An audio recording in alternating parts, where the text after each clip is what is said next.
evidence. The focus of this book, however, is not on such mistakes, no matter how grave they may be. It is on major scientific blunders. By scientific blunders, I mean particularly serious conceptual errors that could potentially jeopardize entire theories and game plans, or could, in principle at least, hold back the progress of science. Human history teems with stories of momentous blunders in a wide range of disciplines.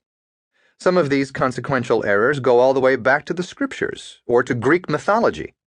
In the book of Genesis, for instance, the very first act of Eve, the biblical mother of all living humans, was to yield to the crafty serpent and to eat the forbidden fruit. This monumental lapse in judgment led to no less than the banishment of Adam and Eve from the Garden of Eden and, at least according to the 13th century theologian Thomas Aquinas, even to humans being eternally denied access to absolute truth. In the Greek mythology, Paris's misguided elopement with the beautiful Helen, the wife of the king of Sparta, brought about the total destruction of the city of Troy. But these examples don't even begin to scratch the surface.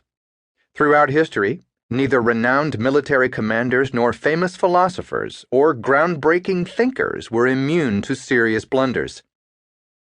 During World War II, the German Field Marshal Fedor von Bock foolishly repeated Napoleon's ill-fated attack on Russia in 1812. Both officers failed to appreciate the insurmountable powers of General Winter, the long and harsh Russian winter for which they were woefully unprepared. The British historian A.J.P. Taylor once summarized Napoleon's calamities this way: "Like most of those who study history, he, Napoleon, learned from the mistakes of the past how to make new ones." In the philosophical arena, the great Aristotle's erroneous ideas on physics, such as his belief that all bodies move toward their natural place, fell just as wide off the mark as did Karl Marx's awry predictions on the imminent collapse of capitalism. Similarly, many of Sigmund Freud's psychoanalytic speculations, be it on the death instinct, a supposed impulse to return to a pre-life state of quietude, or on the role of an infantile Oedipus complex in the neuroses of women, have been found to be pathetically amiss, to put it mildly. You may think, okay, people made mistakes, but surely when it comes to some of the greatest scientists of the past 2 centuries, such as the twice Nobel laureate Linus Pauling or the formidable Albert Einstein, they were correct at least in those theories for which they are best known, right? After all, hasn't the intellectual glory of modern times been precisely in the establishment of science as an empirical discipline and of error-proof mathematics as the language of fundamental science? Were then the theories of these illustrious minds and of other comparable thinkers truly free of serious blunders? Absolutely not.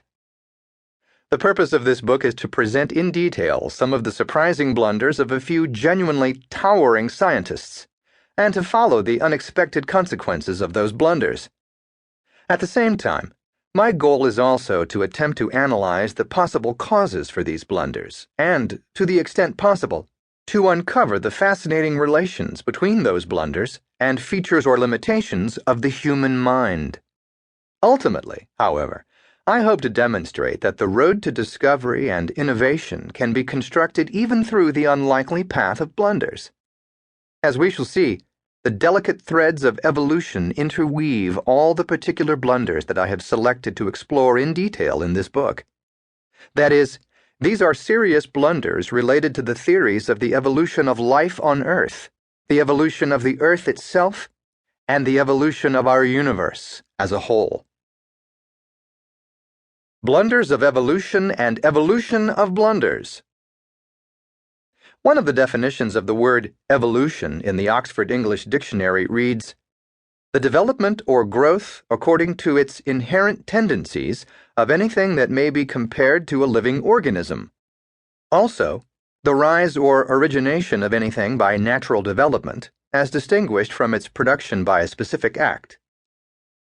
This was not the original meaning of the word.